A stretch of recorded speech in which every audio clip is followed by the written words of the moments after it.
It's a real pleasure to welcome you all here for this Athena SWAN Stage Pilot Seminar this morning. My name is Louise Harms and I'm the Associate Dean, Equity, Diversity and Staff Development for the Faculty of Medicine, Dentistry and Health Sciences, and I'm moderating this morning's panel discussion and our large group discussion as we proceed into that. As we gather here today, I want to start by acknowledging the country that we're gathered on.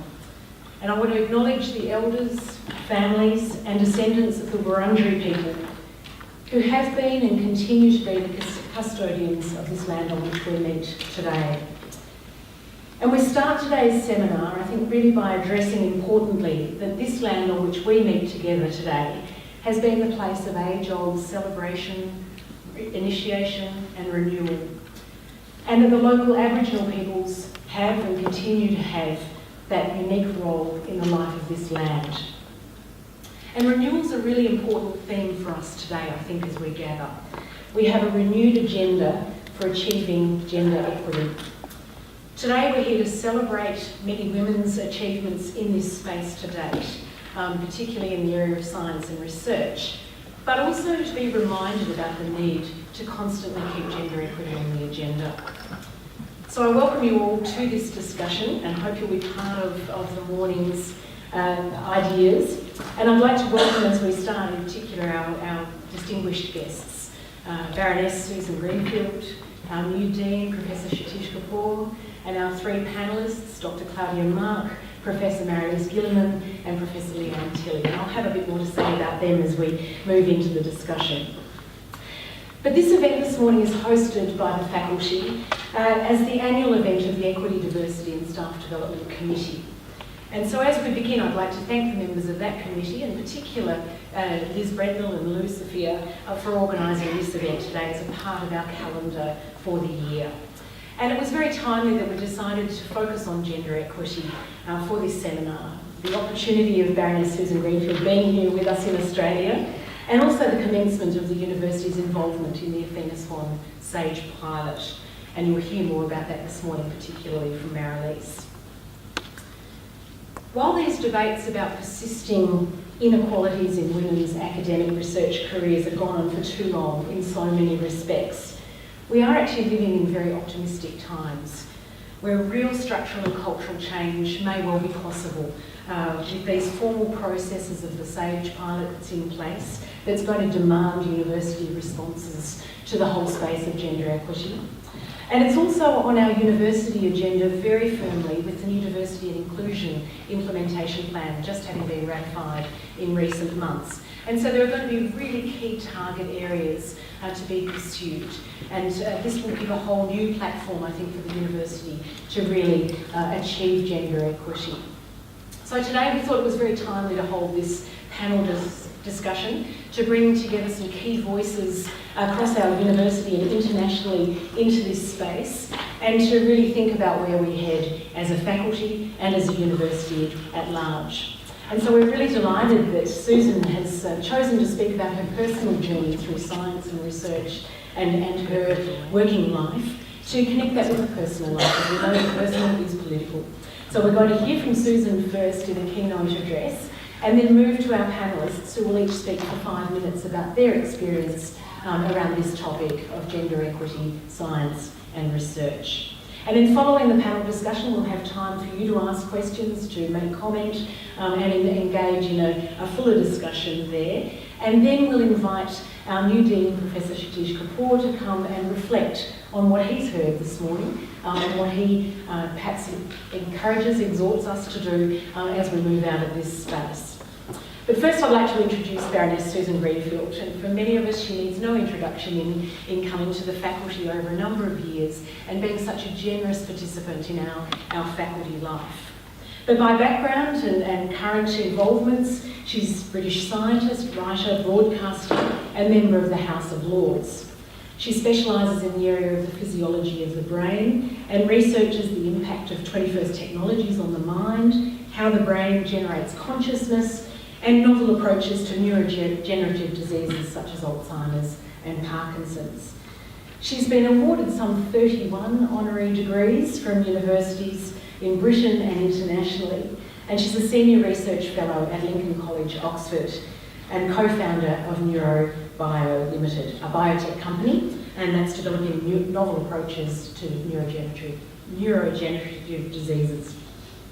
Susan became a governor of the Florey Institute for Neuroscience and Mental Health here in 2012, and in January 2014 was listed in the Debrett's 500 in recognition that she's one of the most influential and inspiring 500 people in Britain.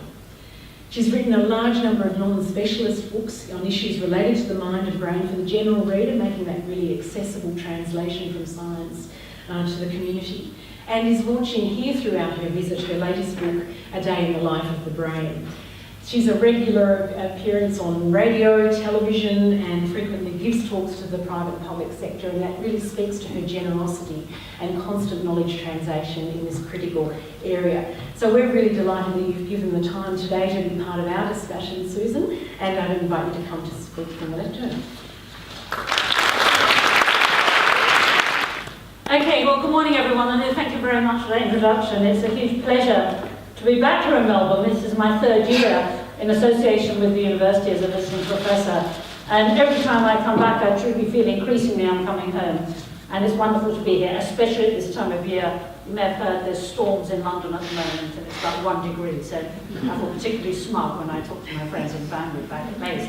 The other thing you didn't mention that I always like to flag is that I am an honorary Australian. In 2006 I got that award just for 1 year. Not that it helps with customs or anything, but on immigration.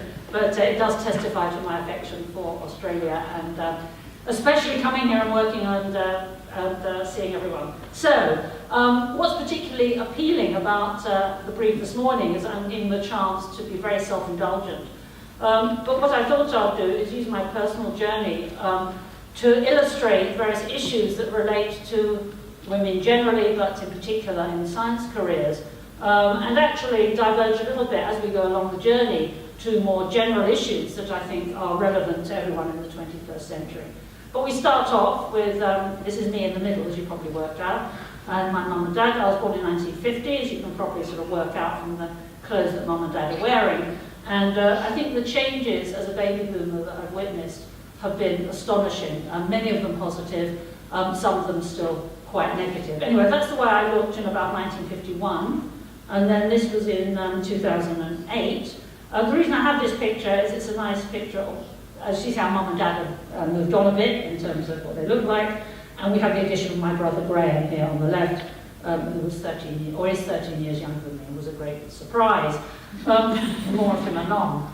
Anyway, the first point I want to make is the issue of genetics, and whether or not you inherit certain traits, and particularly relevant, of course, to, as we'll see, to certain sexist issues, or whether you don't. Well, my mum was actually a dancer, and so perhaps the first issue to address is why I'm not a dancer, because she really dreamt, and in those days you didn't know what gender you were having in advance, she dreamt that she had a girl when she was pregnant, that I would take over from where she left off, because for women in those days, in the early 50s, once you got married, the guillotine came down, or the portcullis came down. Guillotine possibly is a bit hard.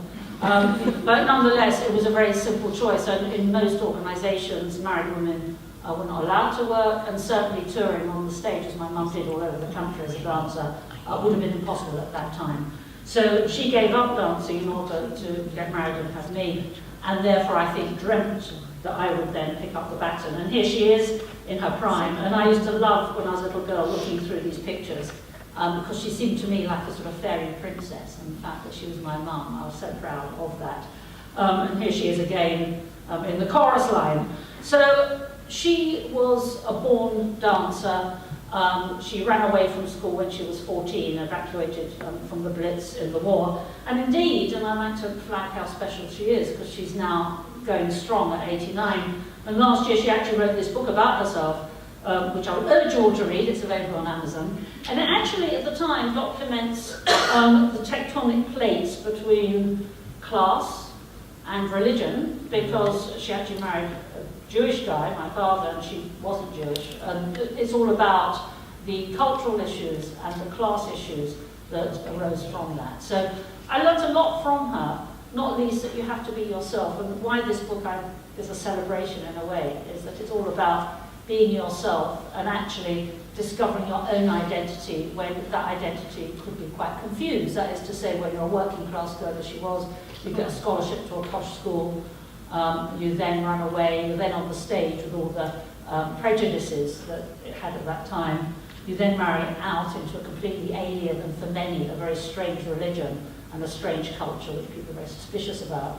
But how nonetheless you just carry on and stick your head up, and despite the fact that both my grandmothers refused to speak to each other, not because they didn't like each other, sadly that would have been, but simply because they were from different religions.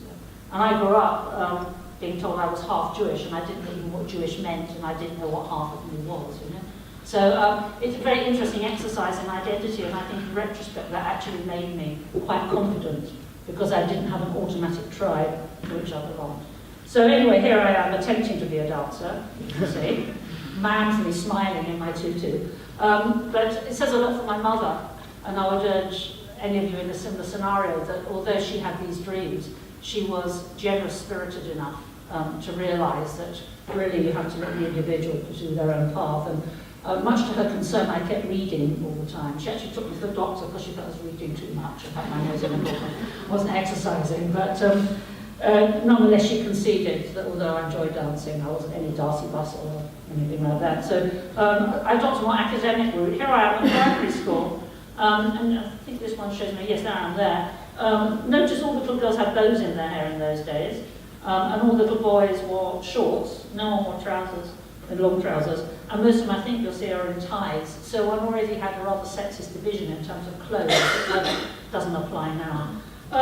So here I am at school, very much influenced, not just by my mum, who was ruggedly individualistic and very brave in what she was doing, but also by my dad, and this is my father, in his favourite element, with a glass in his hand, and a sausage. He's the one on the left, of course.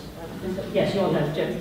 And here he is about 90, actually. He lived to be 95, died of complications from a broken hip within a week, was completely compos mentis, and again, very lively. Again, like my mother, had he been born in a different culture and time, he would probably have been some kind of academic, because he had a real natural curiosity. And I think my brother and I both inherited it from him, this absolute love of trying to find out how things work, and persisting in just ruthlessly trying to ask why something is the case. This made him very unpopular with the Jewish side of his family, not only because he'd married out, but also because he didn't accept necessarily all the tenets of the religious faith, but that's another story. My story is one that I think has resonance when we think about the power of stories, and this is why I want to digress, because by telling you a story, I'm hoping I'm engaging you in a train of thought, and I love this quote from Ben McIntyre, who's a journalist. From the moment we become aware of others, we demand to be told stories that allow us to make sense of the world, to inhabit the mind of someone else. In old age, we tell stories to make small museums of memory. It matters not whether the stories are true or imaginary. The narrative, whether oral or written, is a staple of every culture the world over. But stories demand time and concentration. The narrative does not simply transmit information, but invites the reader or listener to witness the unfolding of events. Now, this is something that I would like to stress, which is how a story is so ingrained in us. If I said to you now, once upon a time, I hope you'd be, well, perhaps I'm hanging up a bit, but hopefully you'd be gripped. And I think all of us, irrespective of our age, like stories. Why is this the case? Well, I'd like to suggest that a story has a beginning, a middle, and an end. And therefore, it echoes a thought process. Thoughts have beginnings, middles, and ends. You end up in a different place from where you started. Unlike a raw emotion, such as the purring cat, or the tail wagging dog, or the crying baby, or you screaming or laughing, which is just in the moment and then done. Here we're looking at a journey.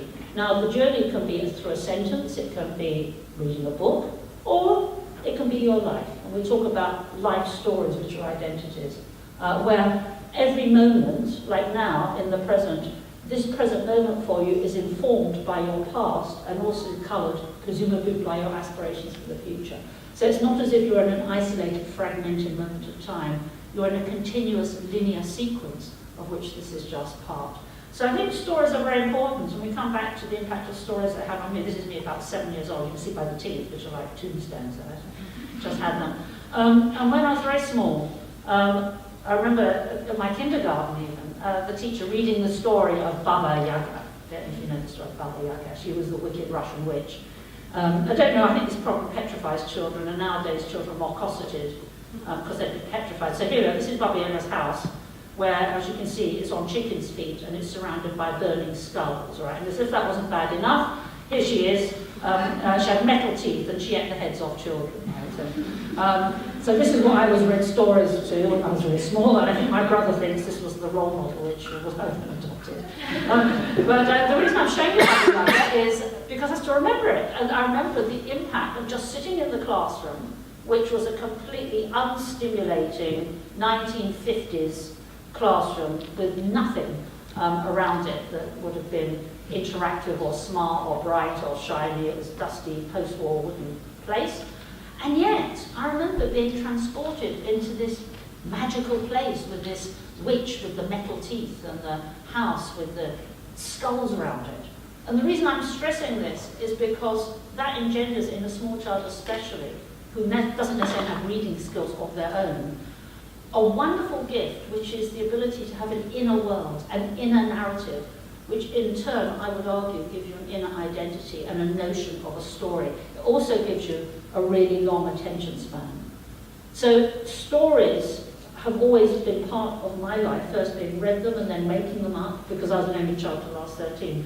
And I think it actually gives you an inner strength, if you like, an inner resilience and a notion of identity. So here we have the importance of stories on brain development. I have to flag it, which isn't mine, because Olivia Metcalf, who we're going to hear from a little later, these are her two sons, very appropriately reading, as you can see. So the importance of stories in brain development is they provide a temporal sequence, which I would suggest is the hallmark of any thought process. They provide a conceptual framework. Now, why that is important is it actually gives you a basis for joining up dots. It gives you the dots. It's not an isolated fact, but it actually relates facts to each other. Whether those facts are your relationship of one to another, or whether it's a cause-effect in a sequence of time, it gives you a framework. And I'm going to argue, if you have a conceptual framework where one thing relates to another, then things have a meaning. And that is why, for example, the princess in a video game doesn't mean as much as the princess in a book. They're both fictional princesses, but the princess in a book is like you. She has relationships like you, and she has a life story like you. Whereas the princess in a video game, I would suggest, is merely an icon, and therefore she's meaningless. She's just something to manipulate. So I'd say also stories enhance imagination and attention span. And there's this lovely quote from this man, Colin Wilson: imagination should be used not to escape reality, but create it. So I think reading stories, which for me was very part of my personal journey, is something that perhaps is in peril nowadays. When you think of in the old days, like these little children, do you remember saying to your mates, let's make up a game? You be this and you be that. And this box could be, it could be a spaceship, it could be a car, it could be a castle. You can make it anything you want it to be, and you can make anything happen that you want to happen. That is not the case with fixed menus and second-hand screen displays where you are the poor passive recipient of some consumer to some web designer. And I suggest that what is very powerful about letting kids be bored, letting kids play with boxes, is that you are unleashing this lovely inner narrative, which in turn will give them the strength for providing an identity as they go forward. So here we have the poor princess in the video game, and I bet you don't care about her at all. You don't care about her. But you care about Princess Maria in Tolstoy. And if you think about Charles Bradbury in Hard Times, I'm sure you're familiar with this man, who just said, well, no, it's just all about facts. I want his facts. Teach these boys and girls nothing but facts. Facts alone are important in life. Plant nothing else, root out nothing else. You can only form the minds of reasoning animals upon facts. Nothing else will ever be of service to them.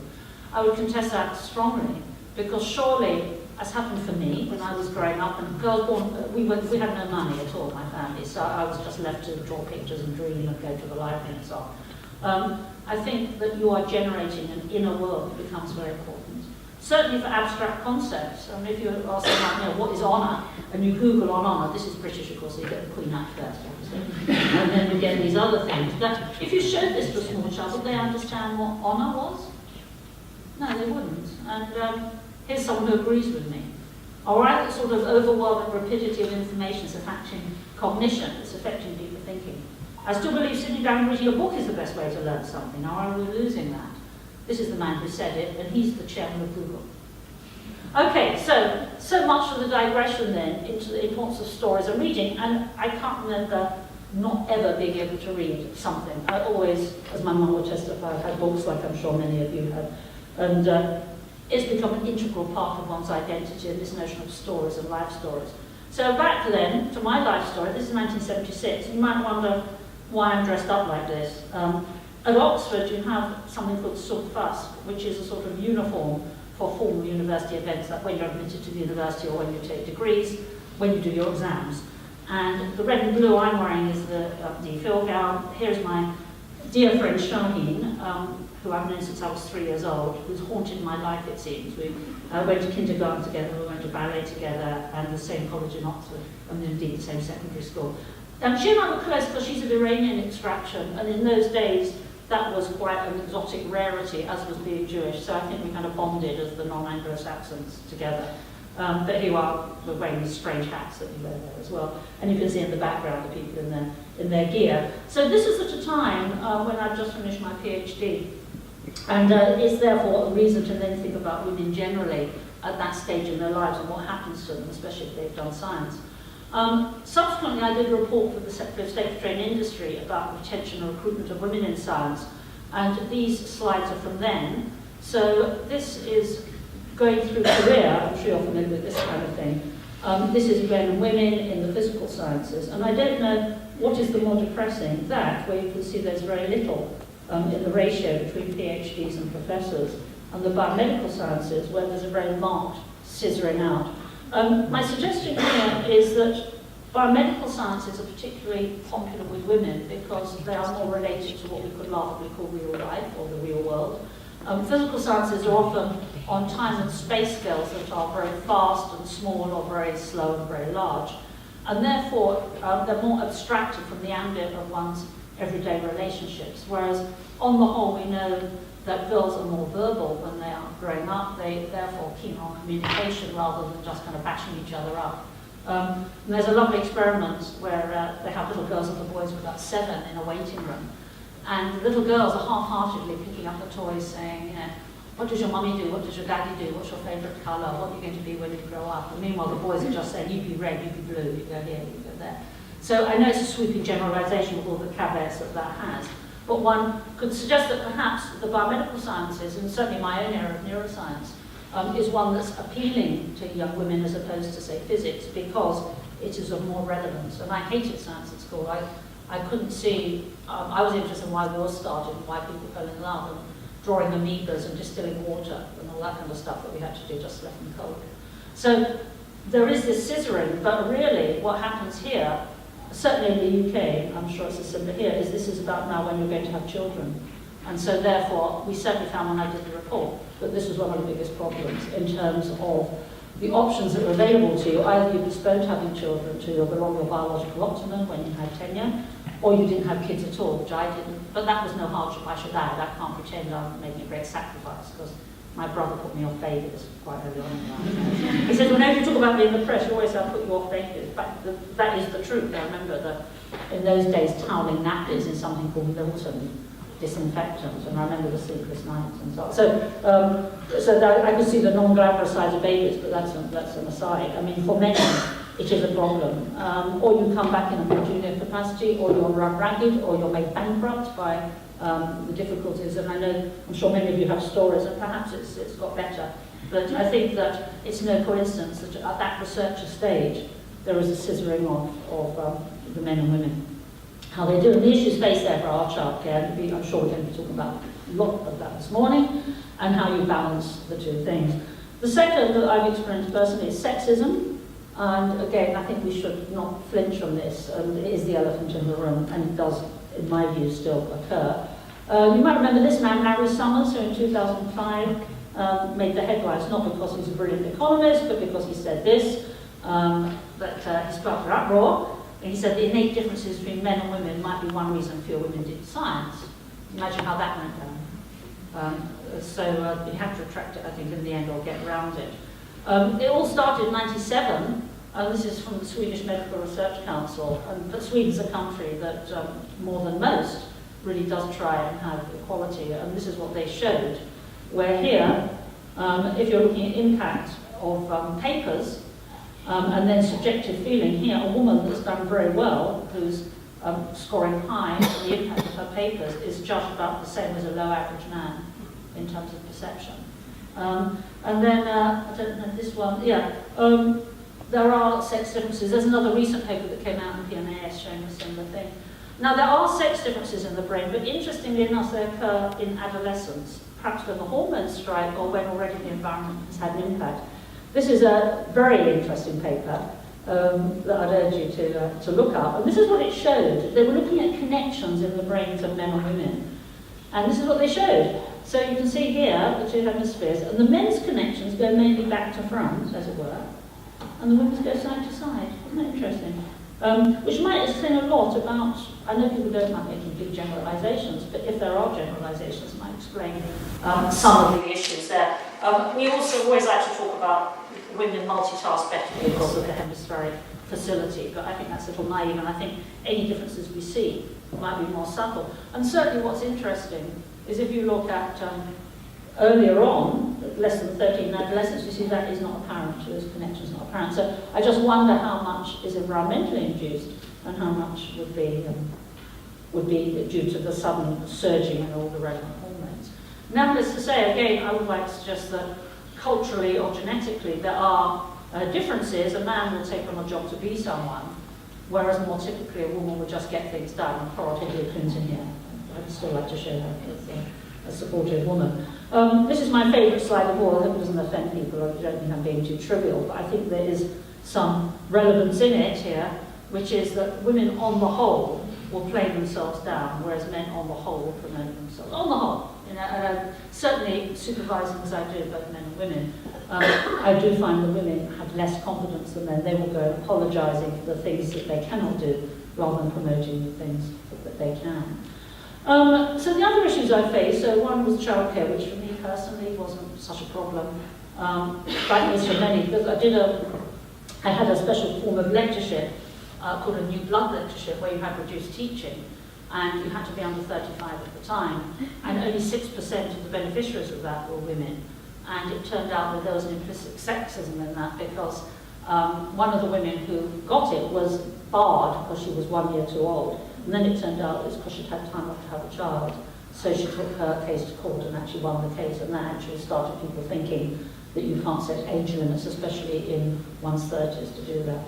Other issues that I've personally faced are the public profile, which both have positives and negatives. This was a man called Tom Phillips, who's a famous artist in the UK, painted these pictures of me, which are actually in the National Portrait Gallery.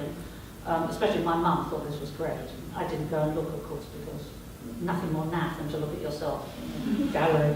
But then there's negatives, and when I got divorced, this is what I found. When I opened, so my PA turned up, I was in the BA lounge, and said, you better look in the paper, and there we are.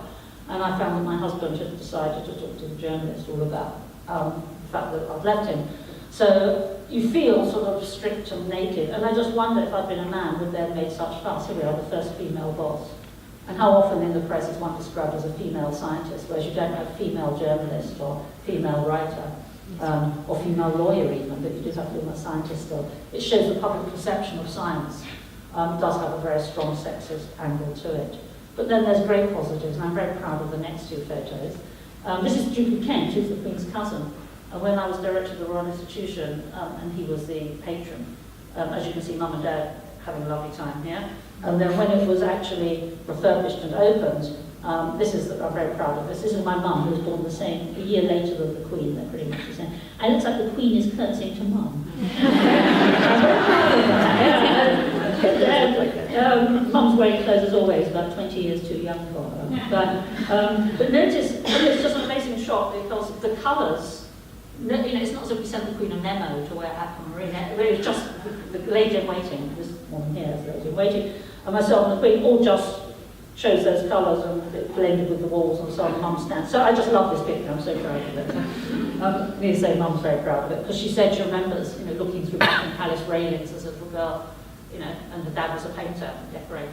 If someone had said one day you're going to meet the Queen, that would have been impossible. So that was when I was director of this place, the Royal Institution in London, which has won 14 Nobel Prizes and discovered 10 of the chemical elements. And the reason I mention this is because it then tied in when I came in 2004, the invitation of Mike Rann to South Australia to be a so-called think in residence. And as you may know, what we did, one of the initiatives that arose from that, was to start in the Stock Exchange in Adelaide, the RIL, the Royal Institution of Australia, now has actually matured to a whole science channel. This is Duke Kent who came to open it. You may recognise Peter Yates in the background, who's a Melbourneian, and there's me trying to look incognito in sunglasses.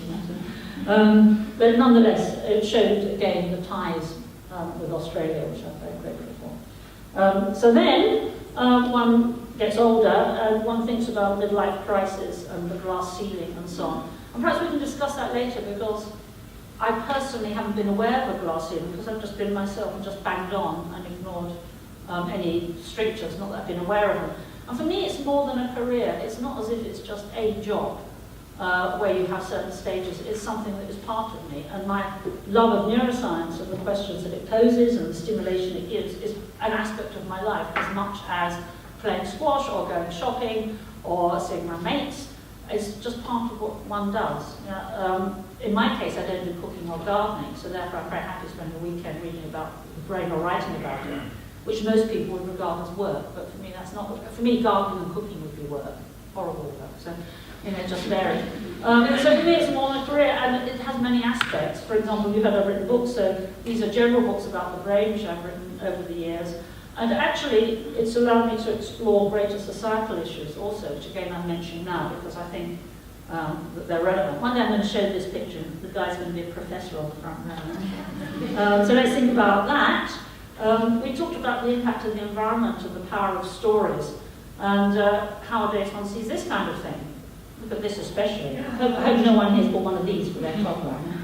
Or this, but I think it gives the illusion that the child is very intelligent, if they're playing with an iPad, but children are naturally attracted to bright things and the fact that their fingers can do so much. And it has been shown that this is really not good for the developing young brain. What concerns me is what constant stimulation of this type does if you're not using your imagination, and if you're not making up stories, and if you're not bored, if you're constantly driven from the outside. This is particularly a apocryphal study from 2014, which I think perhaps, if anything, might sum up what a problem could be, such as I never had and children nowadays do have. So here we are. In 11 studies, we found that participants typically did not enjoy spending 6 to 15 minutes in a room by themselves, with nothing to do but think. Imagine that, horrible, nothing to do but think. They enjoyed doing mundane external activities much more, and many prefer to administer electric shocks to themselves instead of being left alone with their thoughts. Most people seem to prefer to be doing something rather than nothing, even if something is negative. So are we now facing a scenario where people are so bombarded by external stimulation every moment, every waking moment, that there is no inner resources whatsoever, such that having an absence of external stimulation is aversive? And that's something I think is a very serious thought. And forget about the specific things, showing what's the benefits and the problems. I think this is a very deep and widespread concern that we should be thinking about. I call this mind change comparable with climate change, because I suggest that both are global, both are controversial, both are unprecedented. And they're also multifaceted. You can't unpack, as it were, a single problem to do with screen technologies. It unpacks into identity and social networking and addiction and attention span and video games, or search engines and information versus knowledge. There's lots of questions we can ask, but there's this very prescient statement from 1964 by the writer Asimov. Even so, mankind will suffer badly from the disease of boredom, a disease spreading more widely each year and growing in intensity. This will have serious mental, emotional, and sociological consequences. I dare say that psychiatry will be far and away the most important medical speciality in 2014. The lucky few who can be involved in creative work of any sort will be the true elite of mankind, for they alone will do more than serve a machine.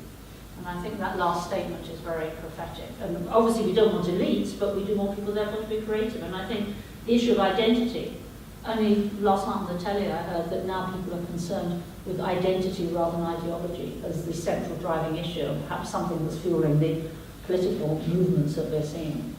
Okay, so these are the books I've written about that.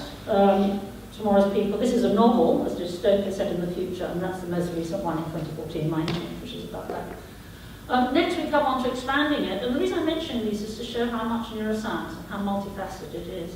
Very briefly, thinking about identity and consciousness, and again I was able to write these about identity, but I love this picture when we come on to think about consciousness, where here one can look at things that go on in the brain, and here you can look at things you feel, phenomenology. And I want to show this slide for two reasons. One is to show that we still have a great challenge in seeing how the one relates to the other. But I also show, because this is how people view scientists, you see, they're sort of fat middle-aged men. Anyway, I think it should be more explicit here in step 2, one says to the other. And I couldn't echo that sentiment more. So these are the books I've written on consciousness. That's a very old one, before I knew that you could actually fight the publisher about the cover. It was very powerful and terrible cover. And then this is the most recent one, which, as we mentioned, I'll be speaking about tomorrow evening, and you can help me launch it, and indeed, the book is available. So it's about consciousness, and then finally, something that haunts us, and which really is something that I'm seeing as my life's work, if we're talking about my personal life, and that is the impact of dementia. I'm sure everyone is very familiar with the toll it is taking, both emotionally and economically, and it's not sustainable as we go forward into the 21st century. You can see here, look, $2 trillion US by 2030. At the moment, there's the low-hanging fruit, where people try and have a diagnostic, that is a blood marker, where we can look at the eventual onset, but only the probability. And that doesn't really help, because if you have a 30 times less chance than me, but I have only 0.1, then it's not really very helpful to talk about these genetic-based tests, because what are you going to do with that information if it's only a probability? And then the therapeutic, medication only slows things down in early stages at the moment. And in the news only 2 days ago, the latest wonder drug that was given a load of hoopla a month or two ago has now failed in phase 3 clinical trials. So this isn't good enough. And what we need is a completely fresh approach. And I'd like to think that now I have the privilege, working as we have and having had the kind of confidence building that my mother gave me to actually do disruptive technologies and have completely different approaches. So what we're aiming to do is to develop a biomarker in the blood that actually gives a definite certainty that neurodegeneration is underway. We know that the problem sets in 10 to 20 years before you see the cognitive impairments. So you could have a routine blood test, and if you knew already things were awry, then you might be able to start even on the existing medication that slows things down, or take lifestyle choices such as more exercise, and that might help. The other possibility is a medication for stopping any more cells dying. At the moment, none do, and we have a new approach that we think could be the case. Then if you put those two things together, you could have a routine blood test, and the doctor says to you, well, I'm afraid there's good news and bad news. The bad news is you have an increased marker. So according to our chart, in your case, in 5 years' time, you're going to start getting confusion and memory loss. But we also now have a drug that stops any more cells dying. So if you take that medication now, even though you have no symptoms, then the symptoms will never come on. So that's the dream, and I do stress the dream. I'm talking about that on the 30th, on Wednesday, if you're interested. But the reason I mention it now is to say how privileged I feel to be able to do this at this time when it's so needed. Whether it works or not, of course, is another matter, but at least I'm able to have a go. And the reason that I'm able to be disruptive and challenge the dogma is all thanks to my mum and my dad, who gave me the confidence when I was a little girl, when I was working out my own identity, which I think is so important. So this is the company, in case you're interested. But to actually end on a more positive note, dementia is not a natural consequence of aging. It's a disease of older people. And if you think about many older people who are really fizzing and raring to go, not only my mum has written a book, again, Her Majesty, who was born in 1926, Hicknick, 1929, Warren Buffett in 1930, Desmond Tutu in 1930. They all put their hands up for some reason. I don't know that as a sign of longevity, because they're so pleased to be in their 80s and productive. Queen hasn't, but everyone else has. That it's not a natural consequence of aging. And I think what has been the hallmark for me throughout my life and the things I've done, through the good things and the bad things, is this notion of individuality and being proud to be the person that you are and to respect individuality in others, and not to try and copy other people, but just to realise your own strengths and weaknesses and talents and to go with those, irrespective of how you measure up to others. I know I'll never be a good cook or a good gardener or a brilliant, you know, so you don't worry about this and you focus on what you're good at. Moreover, if you're an individual, as Einstein said, only the individual will produce new ideas. And I think that we lose sight sometimes of fostering individuality in people, nurturing that in our intention to try and get everyone to pass courses and tick boxes and cram themselves with information, as opposed to being a well-rounded person. So what message for the next generation? This is my PA, Emily, who's 22, and has just been inconsiderate enough to have a baby. Well, she's about to have a baby, gone on maternity leave. And I said, oh, fantastic, fantastic. She's with gritted teeth. So she's off now on maternity leave for a few months. So what message for her generation? Well, I'd like to look at the other end of the spectrum. I don't know if you know this lady, she's my role model. This is Rita Levi-Montalcini. She was born at the beginning of the 20th century, and she was Jewish, born in Italy, which meant that when she had just qualified in medicine, she fell foul of Mussolini and the fascists, so that she was forbidden from practicing medicine because she was Jewish. So what she did was to set up a laboratory in her own home, and the work she did there on low growth factor eventually led her to win the Nobel Prize, which I think is a lovely story. And she said this: above all, don't fear difficult moments. The best comes from them. And you can see she lived to be 103. And look how beautiful she is and how elegant. And I think if anyone was a role model that stood up and defied convention and ploughed her own furrow and was a true individual who was of use to society, it was her. Thank you very much.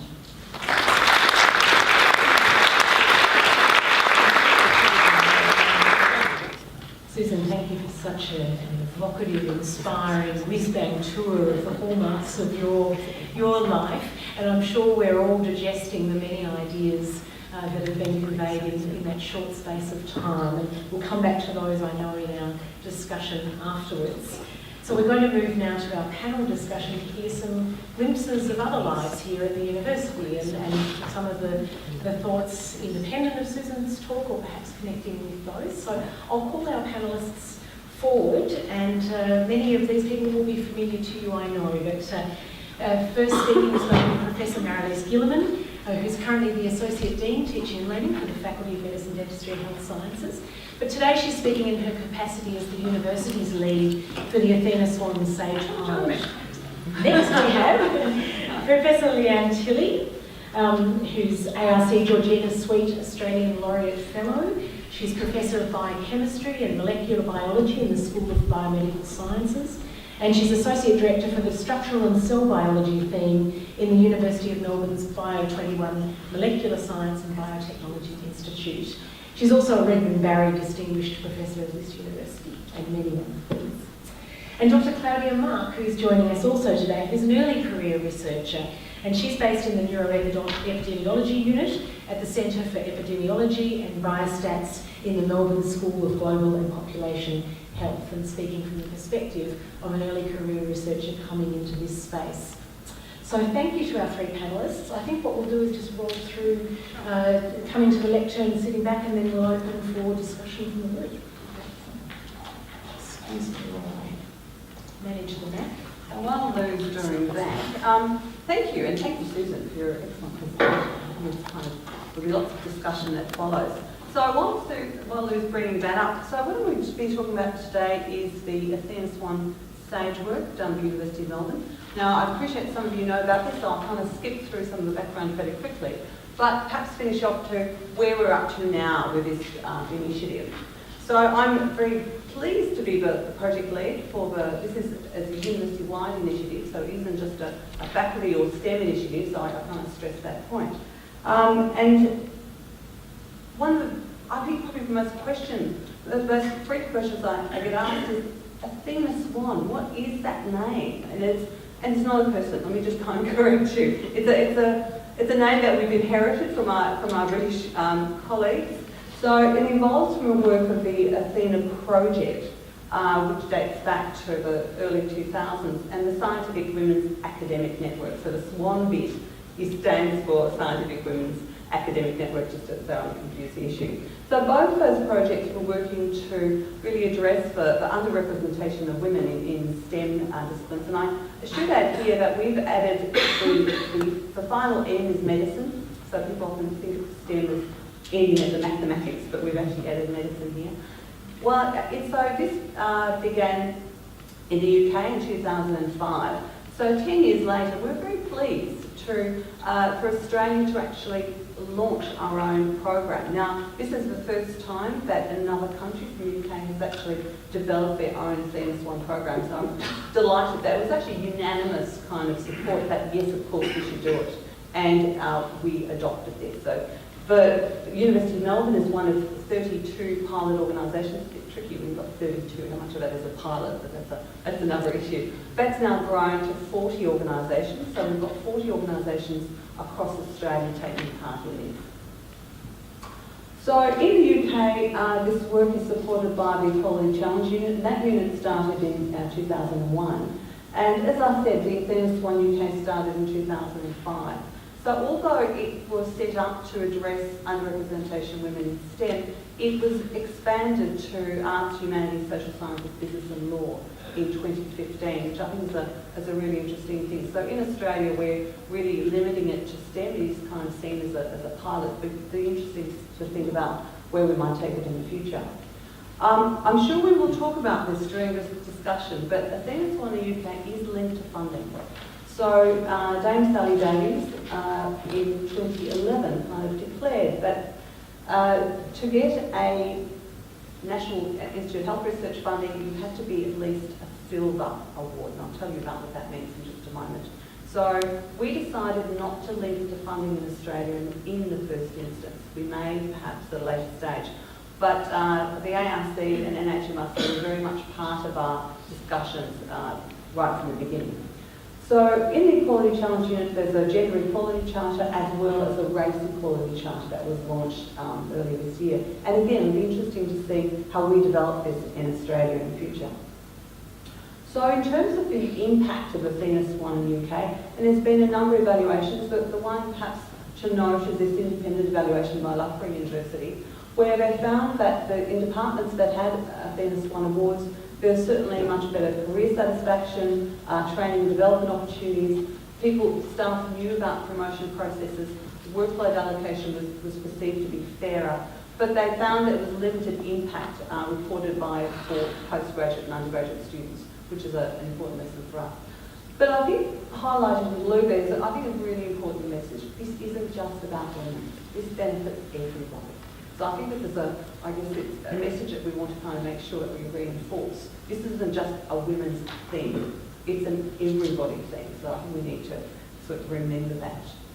So it works, so the way it works for us, we joined as a member, we as an organisation have committed to the Athena SWAN Charter and there's a number of principles. So there's a bronze, silver and gold accreditation system. So from many of my colleagues who said, can't we just go for gold, Marilys? Isn't that a University of Melbourne thing? We said, no, we can't do that, we're going to start at bronze. So you have to start at bronze. Essentially you need bronze to go to silver to go to gold. I should add in the UK there are no gold institutions, which perhaps speaks to the rigour of the process. So you get awarded your medal for 3 years and then you reapply. So it's not a medal for life. And as I said, it is a very rigorous process. So we will report on a number of various factors. I won't go through this. So we're reporting on both qualitative and quantitative data. So it's very much a self-assessment process in the first instance, where you really, as an organisation, we are looking at ourselves and saying, okay, what are we good at and what aren't we good at? And reporting on that. And from that, we will develop a 4-year action plan. And that's what we actually submit as part of our process. So why did we participate? I mean, obviously, it's a values imperative. You know, as an organisation, it was the right thing to join. And I was delighted that it was a complete no-brainer for the senior leadership at this university. It was like, of course. It was like, of course we must do this. So it was a very easy win for us. But I think it's also important to remember there's a business imperative here. We know from many states now that diversity actually improves in performance. And, you know, if we espouse to be, you know, an organisation that's excellent, we need to kind of really build on our diversity. And for us, it very much fits with our overall strategy. So you may have heard about that we now have a renewed people strategy. We've just, as Lou mentioned, launched the Diversity and Inclusion Plan, of which gender is part of that. But for us, it's SAGE, Athena SWAN is, if you like, one plank of our overall strategy. So, which I think is very healthy for us as an organisation. So it's not a kind of, this is the only thing we're doing. We're actually doing a number of other things, including Male Champions for Change, the Respect and Always program. So there are many different levers, if you like, as part of our overall strategy, which I think is a very healthy approach to take. So another question I get asked a lot is why are we focusing on STEM? If you have a look, so on this side are the STEM academic levels, and on that side are the HAS. And if we just look at level E, just as an example, level E STEM, we have, so there's women professors in STEM disciplines are around 20%, which is abysmal, I mean, we would all agree. Especially when we're starting at around the kind of 65% mark in level A. Well, if we look at the HAS disciplines, it's around 40-ish%. So it's not to say that the HAS disciplines also don't need this kind of work. Of course they do, the whole organisation does. But there is a particular issue with STEM that we need to address. So where are we at? So this year we established our self-assessment team, so I'm delighted to see some of our members, and it's fantastic. So we've got representation from across the university, all levels, and it's a great team, so I'm really delighted to work with them. So we've been spending the year collecting data, doing a lot of local engagement, so our self-assessment team members have been talking to their own local stakeholders, telling them about Athena SWAN. We've also built a regional network, which has proved to be really interesting, because as you well know, various universities don't talk to one another very much. So through this process, we've had the opportunity of actually talking to other regional members and sharing what we're doing. Next year will be a lot of data analysis. We'll obviously be preparing our application. And from that, developing our action plan, we hope to again re-engage with the university community to check out, is this going to work for you in your own local context? So you'll be hearing much more from us in 2017. We will submit in early 18, and for us, look, we will be implementing these actions regardless, because as I said, it is part of our strategy. Hopefully we will get Conference Award, but even if we don't, this is going to go ahead, because we've deemed it to be a very important thing to do. We have now got on the Staff Hub, we're doing a lot of comms now, so you'll be hearing much more from us, but there is further information on the Staff Hub under the Diversity and Inclusion page. So thank you.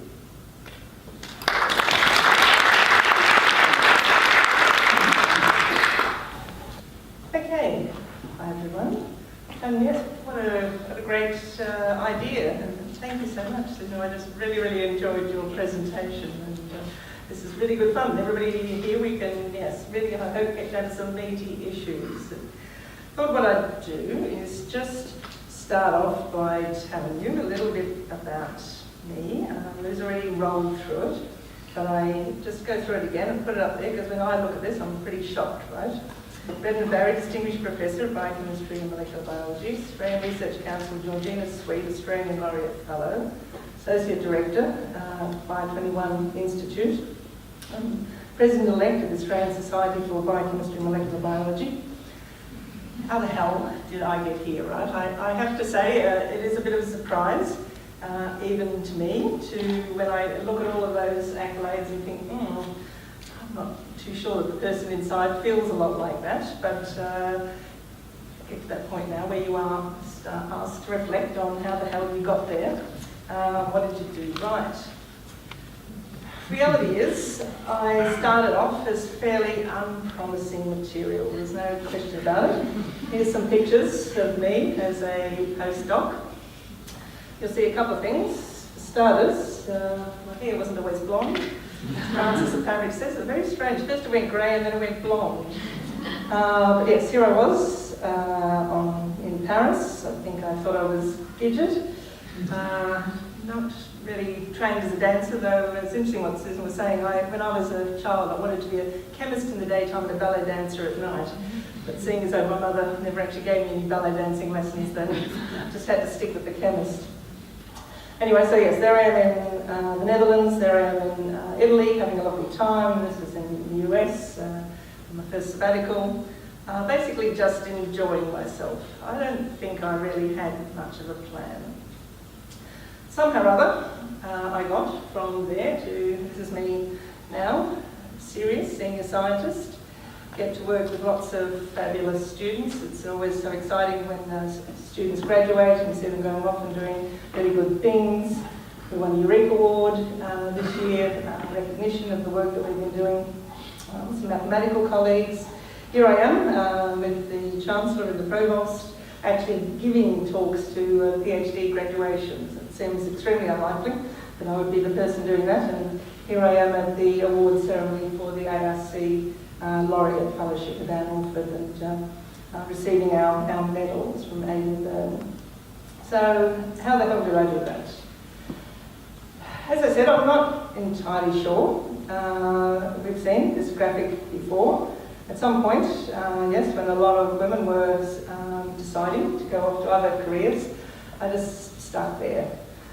Sat it out, one foot in front of the other, always wanted to do the next thing. I don't think I ever had a plan to be a professor, I just wanted to do the next thing. So I was very pleased when I got the Australian Laureate Fellowship that included this Georgina Suite program. So the idea of the Georgina Suite, I don't know how many of you are familiar with this, but it's a role as part of the Australian Laureate Fellowship as an ambassador for women in science. And I really like Georgina Suite because she's credited as being the first professional female scientist in Australia. She actually got her BSc from the University of Melbourne back in 1896, the DSc in 1904. She was first woman lecturer, first acting professor, first associate professor, first woman elected to council, and she was also functions as acting dean. Okay, if I look at my career, sadly, over 100 years later, I'm still the first of a lot of things, and a lot of the people from my generation are the first woman lecturer in our department, the first associate professor, the first professor. It's just kind of bizarre that here we are 100 years later, we're not actually got that much further. All right, so I'm not going to dwell on that. We'll discuss that in the discussion session, no doubt, but I just thought I might just tell you a little bit about what some of the things that I'm doing for this Georgina Suite program. Okay, so I was very lucky to be able to raise some funding as part of that program, and we set up an award for women in quantitative biomedical science. This is a women-only award. It's now 3 awards. Originally it was 2 awards, but we managed to get some extra funding so we can make it 3, $25,000 each, and you can spend it on whatever you like, your research, your childcare, whatever you want to that will actually help your career. Not buy a car, but you can do pretty much anything else you want. These are the 3 fabulous winners who were just absolutely terrific, and it's really, really clear to me that these are going to be leaders of the future. One of the things, though, that I really noticed about this particular award is that we had more than 60 applicants for what was 2 awards. So that's a success rate that's even significantly worse than the ARC. But talking to colleagues who sat on panels for similar awards, for the Premier's Award and Prime Minister's Award, they would have, 200 applicants, of whom only 10 may be women. So here are 60 fabulous women who are applying for a women's only award, but are discriminating against themselves and not applying for more general awards. So I think that's an interesting thing that's worth discussing some more. The other thing that we're doing as part of the program is to set up these travel support awards for female keynote speakers. You may have noticed that you go to conferences and the lineup is mostly men, usually 1 or 2 women amongst the lineup of the several men, but what we've decided as part of this program is that you can get funding, $3,000, for a keynote female speaker. All you need to do is to develop and advertise your gender equity policy for your society's meeting. And so far we've supported 8 fabulous women in the program, and again I think this is a really good way to actually raise awareness. So I'm hoping that will continue. Okay, so we've also set up a list of prominent Australian female researchers in the area of quantitative biomedical science, and set up a website which has got lots of different resources in it. So I'm hoping that, yes, maybe today people will give me some feedback on what they think about these particular initiatives, suggest other things that we might be doing through the Georgina Suite program, and come up with some suggestions as to how we might actually really encourage women to actually want to be senior women scientists. Okay, so then I just put up a picture of my lab. Here they are, all fabulous people. This is a picture of us getting ready to be ready to have our photo taken, and so everybody just looks so happy. I decided to actually use this one instead. But that's one of the real rewards of actually sticking it out. It is tough. It's tough all the way along, but eventually you get there and you just get to do some fabulous science with some fabulous people, and that is definitely worthwhile. Okay, thank you. Hi everyone. I don't have any slides because my track record is far less impressive than the place here. So I was asked to be part of this as an early career researcher. I have been in research for quite a while. I came from the Netherlands about 9 years ago with background in psychology. Started working at Melbourne Uni, in fact, at Melbourne Neuropsychiatry Centre. And then I spent a few years really working as a research assistant in a variety of different areas. So I worked at Origin, Youth Mental Health. I worked at Headspace, and then started working at St Vincent's Hospital, where I worked for about 5-6 years with a team of people on a variety of projects. I worked in emergency medicine, end-of-life care, palliative care, organ donation. Also did a brief sort of project in asylum seeker and refugee health, and that was very interesting, and I ended up actually doing my PhD on the subject of organ donation, which I finished early 2015.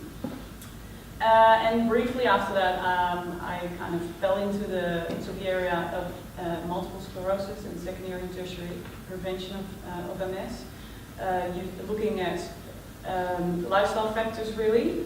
And I came to Melbourne Uni about 1.5 years ago and had to sort of start all over again because I didn't really know anyone here anymore, and came to the School of Population and Global Health.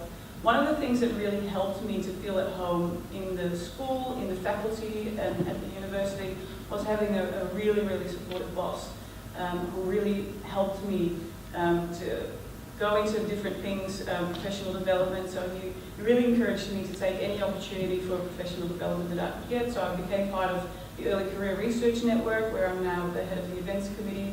You know, we're organising lots of events for early career researchers to help them, you know, get grants, get networks and all of that up and going. I also became part of the mentoring program, and that really helped me to think more longer term and more broadly. And that's how I got to know about this bottleneck. And one of the questions that I wanted to ask all these fabulous women here is, how do you get through that bottleneck? What should I be preparing for? What is ahead? What can I do to kind of get through that bottleneck? And yeah, so that's been really important for me in that sense, and having a more senior mentor. And one of the other things that I wanted to say about my supervisor, his name is Professor Georgina, is that he's really been an advocate for me. So he's given me opportunities. He's been asked to speak somewhere where he wasn't available. He's asked me to do it for him, and he's really given me a lot of opportunities. And I think for me that's been really important in my very short research career, to have an advocate and to really help you promote yourself, but also really promote you to these networks. So that's been really important for me. So that was a brief introduction to that.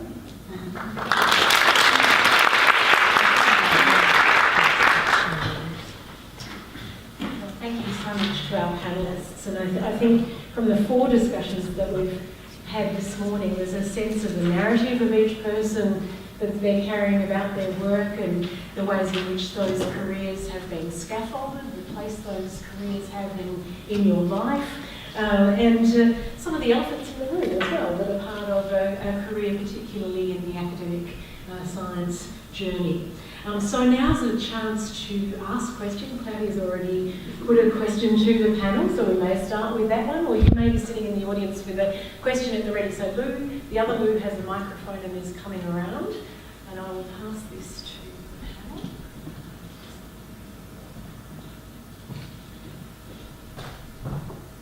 And we'll fire away with some questions and discussion for a few minutes. Just one more. Jen MARYA, Department of Obstetrics and Gynecology. I just wanted to say thank you, that was fabulous. And I have two things that border between exhortation and question. The first is to say that imposter syndrome is incredibly real and affects women more than men, as is evidenced by the success of no mediocrity, which we'll just pretend that I elaborated on that and leave it be. But I sometimes feel like having superstars come talk to us in some ways is counterproductive, because we sit here and compare ourselves to, she's a baroness and she's written 17,000 books, and oh God, I got out of bed this morning and couldn't actually deal with drawing on my eyebrows. I feel like sometimes it acts against us, but I just want to remind everyone that we're all actually very good at our jobs, or we wouldn't be here. Sometimes the universities and NHMRC and ARC don't recognize that, but we're all exceptional or we wouldn't be here. So that was my exhortation one. And exhortation two, which is also a question, is for all that we've made the business case for diversity, the other business case that's being used against women explicitly in the workplace is casualization of the university workforce. And although it affects our teaching peers more than it affects pure researchers, it's coming for us too. So I'd love to hear what Athena particularly is doing to combat that, and also any thoughts you might have on how a tiny imposter person down at the bottom of the food chain can put up my little red flag and resist. So thank you. Yeah. Okay, can I do all the Baroness bit first, and then you can do the categorization? Obviously, I can't comment on that. I was ashamed if you pick up on the title as opposed to the struggle I've had and the points I'm trying to make, which is that we're all individuals. Yeah?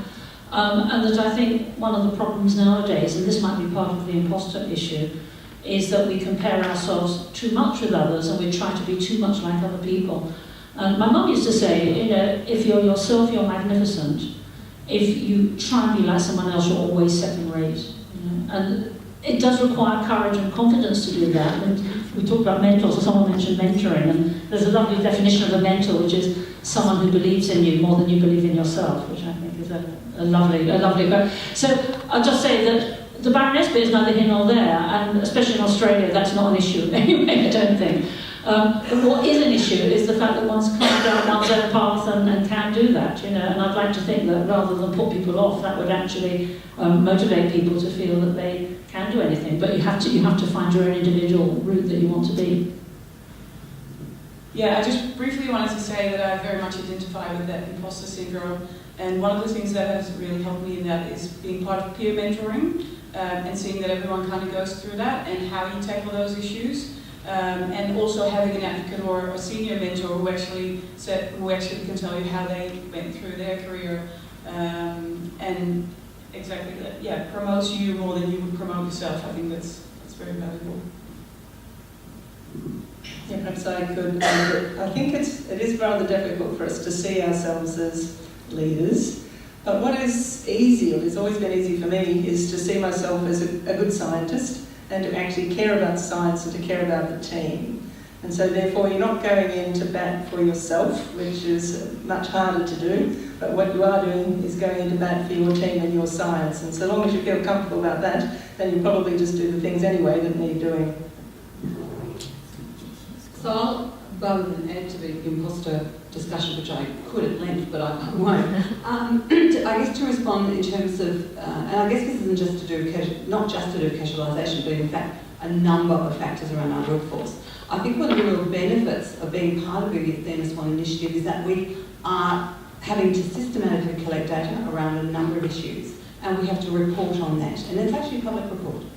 So in every university or every organisation takes part will be doing that. So it's really forcing us to look at our data and interrogate that, which I think is obviously a really healthy thing to do, but in context of a whole organisation and I think importantly, to really think through, if we're going to take diversity and inclusion seriously, what does that mean, and what does it mean absolutely with respect to not just our casual labour force, which we know are predominantly women, but in fact a number of our other staff categories. So it's I guess I'm seeing it as a very useful step for us to really interrogate our data. Can I just add anything? Sorry. So I think it's such an interesting question. I just wanted to add about imposter syndrome, because often when I meet men, they fess up, they say they have imposter problems as well. You know, I don't know, there's too small a group here to ask the men to show their hands if they felt. Yeah, Sashi does, yeah, okay, the men here, put your hands up if you ever felt it, yeah? Yeah, there we go. Well, they had to really, didn't they? But really imposter issues, it's about confidence, yeah? And I think that we don't have a monopoly on lack of confidence. I think this is something that most normal human beings, you know, unless they're Donald Trump, you know, will have, you know. Well, no, it's just a natural, modest reaction to have, and I think that certainly for women, having the mentors is a way around possibly giving people confidence. But I just want to say, I think men also, you know, if you're halfway normal, you're going to feel crisis of confidence a lot of the time. Thank you. Good question there. Hi, I'm Dr. Adrienne O'Neill from the Melbourne School of Population and Global Health, and my question or comment really comes off the back of today's front page of The Age. For those who haven't seen it, unfortunately, I've had the exact opposite experience to Claudia, where for the past 12 months I've been immersed and confronted with a culture of gender-based sexual harassment that occurs at this university. I've tried time and time again to go through existing channels in an attempt to protect my staff and students from sexual harassment by senior staff members. They were totally ineffective, and the message that I received was very clear: if you bring money to the university, you can do what you want to women. Now, I've also observed a culture of female exclusion, where decisions I've observed being made at all male environments and venues, which again just proves to me that women are on the outer. Gender inequality benefits men, so this is what we are going to have to convince high up males in the senior hierarchy. I have been overwhelmed with women coming to me in support, disclosing their trauma to me, so much so that I have set up a support group outside of ours. I've also now launched a petition that the VCs of Australian universities act on sexual harassment by overturning the current policies and procedures that are in place, and I've now got over 1,000 signatures. I've spent the last weekend working with government, Tanya Plibersek and Kate Jenkins at a breakout feminist conference over the weekend, and it's very clear to me that Victoria is the state which is leading the way in gender equality at the moment, and the university is being left behind.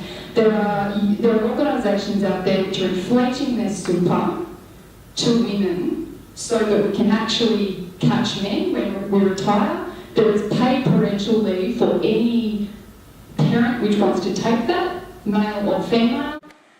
I'm now working with industry to actually look at, with very prominent businesses, to look at auditing existing organisational policy, providing perpetrator accountability programs against sexual harassment, victim support, which is embedded within organisations, gender bias and sexual harassment training at high levels of administration and for all staff and HR, because unless we tackle this issue, women are leaving and women are traumatised and nothing is going to change. I'm sorry that was a rant, but it has to be said. Well, I think, Adrienne, can we convert that to a question for the panel, or does the panel want to respond? Because I think you've touched on so many of the elements in the room, and I think Susan, I'm putting you on the spot because you raised that in your... Sure, obviously I can't comment on local issues, but can I just ask, when you say harassment, do you mean physical or mental or both? All of the above. All of the above, yeah. Because certainly in my decades that I've been here, certainly physical hasn't been the case, but certainly I've had psychological or mental harassment, you know, from people who said I was a square peg in a round hole, and the only thing I was able to do, and this is just, I know this is not satisfactory, but is to equip oneself to be able to stand up to these people and actually not see that it has an effect, because one thing that they hate, as with all bullies, one thing bullies hate is for you to laugh at them. And I know that's a tough call. But I found that rather than getting angry or tearful, I just tried to laugh at them and put them in their place, and to go off with other women and have a glass of wine and just try and put it in its place. I know that's not solving the problem, but I'm just commending it to you as an interim strategy. Yeah, and I mean, you probably would have guessed from my personality, I have no issue doing that either. However, I can't protect my junior staff and students 24 hours a day when they are essentially biting the hand that feeds them. So I have no problem because I'm externally funded, I'm on a fellowship, so I can tell these people what I think of them. However, junior staff, the level A's that are running away from academia, the level B's who are traumatised, because they don't want to come to work every day and have the person that pays their wages doing what they wish with them. If I just comment, I think the first thing to do, well, thank you, Adrian. I think we, perhaps in this room, would all acknowledge, yes, we've seen this kind of completely inappropriate behaviour, and I think it's we need to kind of acknowledge it for what it is. I guess my take on this is a little bit more optimistic than yours, and I think partly one of the benefits of doing this work is I've come to realise that we have to take a systematic approach. It's clear we have to be very systematic in how we deal with this. And I've been really heartened by talking to our colleagues in HR and our colleagues, senior colleagues around the university, that although, obviously we can't comment on the specifics, but there are some moves being made where, I'm confident that the university is taken seriously. These are incredibly slow processes, which I get very frustrated about, as I'm sure we all do. But I think we've reached the time where we said, no, not good enough. We need to act. And maybe Kimberly or Jessie or Shatish may want to comment.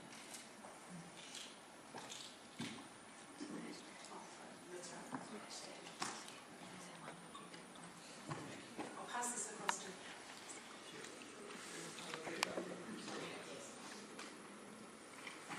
Thank you. I'm Kimberly Poynton. I'm working in Chancery HR and closely on the Diversity Inclusion Implementation Plan.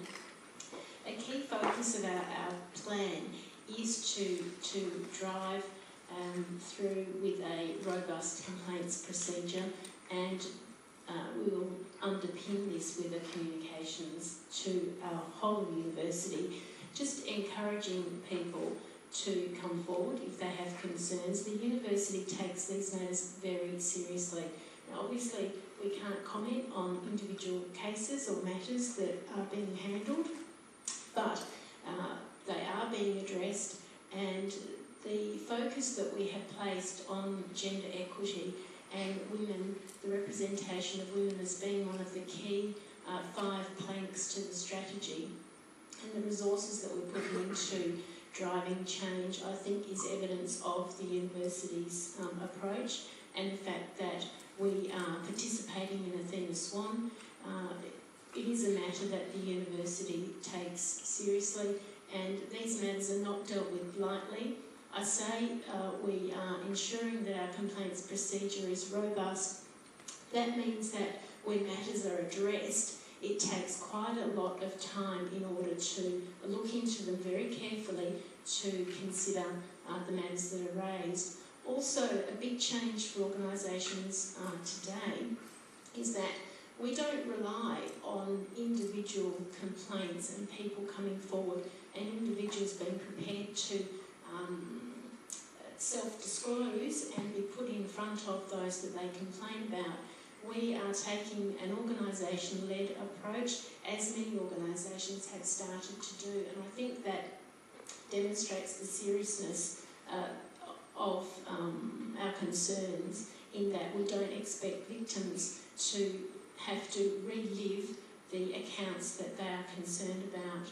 And I think that places a whole new emphasis on what we will be able to achieve, and it will mean that people won't necessarily hear about the organisation's tackling of these matters, but it does, I think, demonstrate, just in speaking of these approaches, that there is a strong commitment by leadership to drive forward and address these behaviours that are wholly inappropriate and that we cannot deny have occurred in some instances, but that they are being addressed. So you won't necessarily hear about it on an individual basis, but I can assure you, you will see in the communications that come out soon that driving a complaints procedure that is robust and that will address these behaviours is happening. Are they linked to Athena SWAN? Yes, so Athena SWAN is one of the vehicles through which we will drive our diversity and inclusion implementation plan. Policies, processes will be referenced in the application. But obviously individual cases won't be touched upon. Right, so to bring these threads together, and mindful of where we're at time-wise, that people will need to go to other things, it's a real pleasure to invite Professor Claudia to the podium now to give some reflections. 4 weeks, I think, as Dean of the faculty. Not yet, but the fourth week. Coming from King's College London, and perhaps some very different insights into the Athena SWAN experience there. I think for most of us who watched your 10-minute video that was circulated before you arrived, we were so encouraged that you finished with the words about the importance of the equity inclusion agenda. So right from the start, I think a different way forward is there for us. So I'd like you to reflect on what you've heard. Thank you very much. I truly am honoured that you would invite me to this, because probably we have to agree that even before I had actually joined over here, and it's wonderful that it's in my first month that I get to be here. I must say that in the little that I have known, and I did hear what you had to say, Adrian, and I'm sorry that that has been your experience. I am nonetheless, on the whole, impressed at the sincerity and the seriousness with which I think the faculty that I've come to know, and I don't know everything about this faculty, is actually trying to approach these issues. And I don't think it's an accident that Marilys would be asked to lead this on behalf of the university. It is because they see us perhaps on the cutting edge. Now, the cutting edge may not be good enough. We may be at the cutting edge for our university, but our university may not be at the cutting edge of these practices, and as you point out, that perhaps our state is not. But those are things for us to change. Now, I've had a bit of experience of this. As you know, the Athena SWAN game got going in the UK.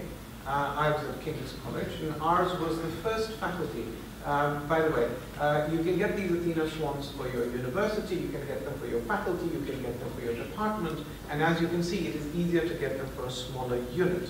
Now, we had a reasonably large faculty, and we decided not to do it by department, though it would have been easier to score a point. If we did, our psychology department would have been silver to start with anyway. But we decided to do it as a faculty because I thought it wasn't about scoring points. It was about making change. So I have had the experience of working with a very talented group like yourselves, with great leadership provided in our case by Professor Louise, who took us all the way from bronze through to silver, and it would have been my pleasure to see gold. So that's very, very tough if I would have stayed there. And I think in doing that, I learned a few things. One of the things I learned is the importance of modeling. And this is not modeling on catwalks, but it's the sort of modeling from podiums that you saw yesterday. Now, you said something about the imposter syndrome. You'll have to tell me your name. Jennifer. So, look, it is true that one is almost intimidated when one sees people like Professor Greenfield. And not just women, let me tell you. Anyone with a brain, when you look at a corpus of achievement, that goes to would be intimidated.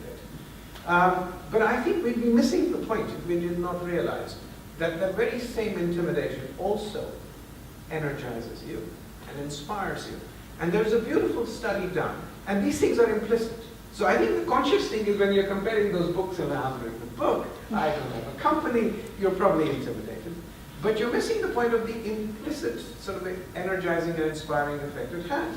And there's a very beautiful study done where they had these speakers come and speak to an audience, and what they could see behind was either a photograph of Angela Merkel or Bill Clinton. Now you can see this is not the way around. And women speakers spoke longer and spoke with greater confidence. So it was then assessed in a blinded fashion because, you know, the video was on the speakers and you could do it blindly because you couldn't tell which picture you were looking at. But when they did the analysis, they found that women in the speaker in the present, and this was not a seminar on, you know, feminism or anything that would accuse them that was there. So there are just these implicit effects of role models and leaders, and I think we're very pleased to have several of you here today, and I think we just need to have more of them. The other thing that I learned in the process of this 5 years journey with Athena is that there isn't a magic wand. There isn't one thing that you need to change. You're almost changing perhaps 2,000 years of history when you're trying to change this. So the person who most inspires me in that case is a guy called Sir David Brailsford. You may not know his name. He's not an academic. He coaches the UK cycling team. Now, you wouldn't have thought of the UK as a cycling nation 10 years ago, but in the last 10 years, it's won 3 Tour de France, it got the Olympic medal sweep, and things like that. And if you ask him how he did that, he says it is about the accumulation of incremental advantages. So you change little things one by one, and when you change them enough, something happens, and you reach a tipping point and it happens. So there isn't a magic wand. I mean, look, there are statutes and regulations, and those just need to be taken. But if you're talking about changing culture, it is one little thing at a time. And in our little experience, and I hope our SAT team will identify this, you've got to look at everything. We had to see where we were advertising for jobs. We were seeing that if you just put a little Athena logo at the bottom of your institutional advertisement, it actually changes people's perception of the place. The dean's outgoing message had a big Athena logo on it, so rather than all my degrees and things like that, we cut them a little, and we put this because this was more meaningful and had a more impact. People just thought that we were friendlier, more open, more diverse, inclusive place. So this is just the beginning of all the little things we have to do, and I'm quite confident that our Athena team will take us there. But the one thing as I was listening to the talks today was, as I saw your Georgina suite history, what bothered me was that she was an acting professor and an acting dean. Now look, those were the times, and sadly that was the case.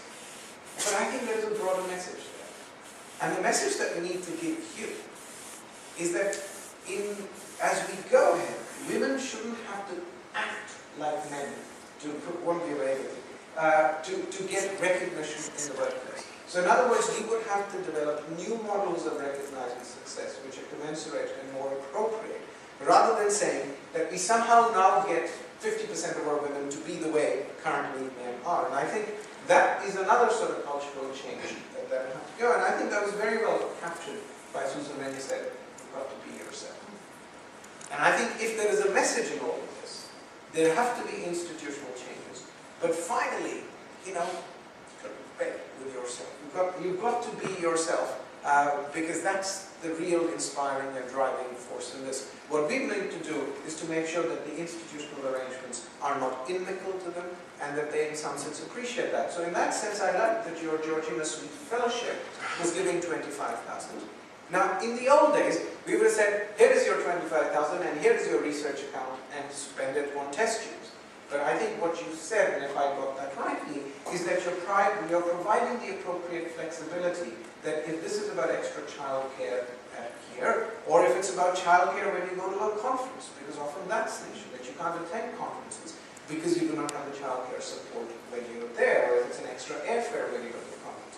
So I think these are the little things we'll have to change to slowly turn this around. But I have to tell you that after devoting what I thought was 5 years of a lot of effort, by a lot of talented people, in the end, I would say we changed quite a few processes.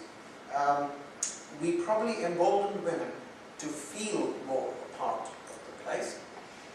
We didn't change attitude too much, and perhaps behavior only a little. So this stuff takes time, but you've just got to stay at it.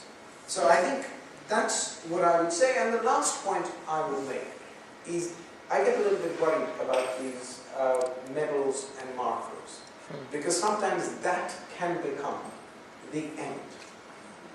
These are merely reflectors, these are merely milestones to tell you. So the goal isn't Athena SWAN Seminar. Now, Athena SWAN is a framework. It is perhaps a trigger that helps us go on this march. But in the end, the goal isn't Athena SWAN Silver, because we've got to be careful, because then it becomes about gaining Athena SWAN. That's not the point of it.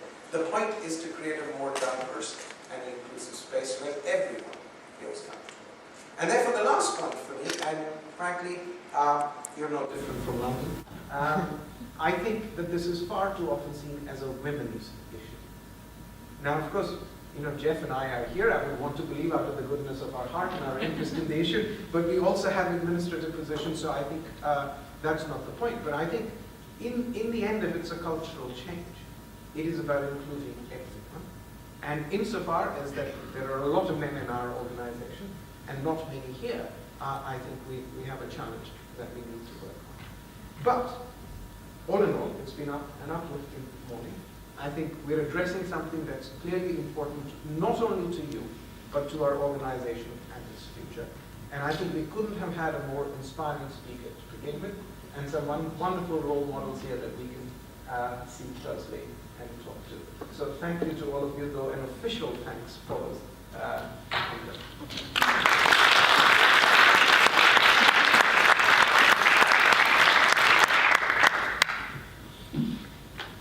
In many ways, that is the thanks of the morning. I think the strategies you've just given us, and the looking ahead to what we need to change by way of structures and processes and culture. And so I think we'll all be part of that. And I think we just need to give one more round of applause for our excellent panelists who've inspired us, challenged us.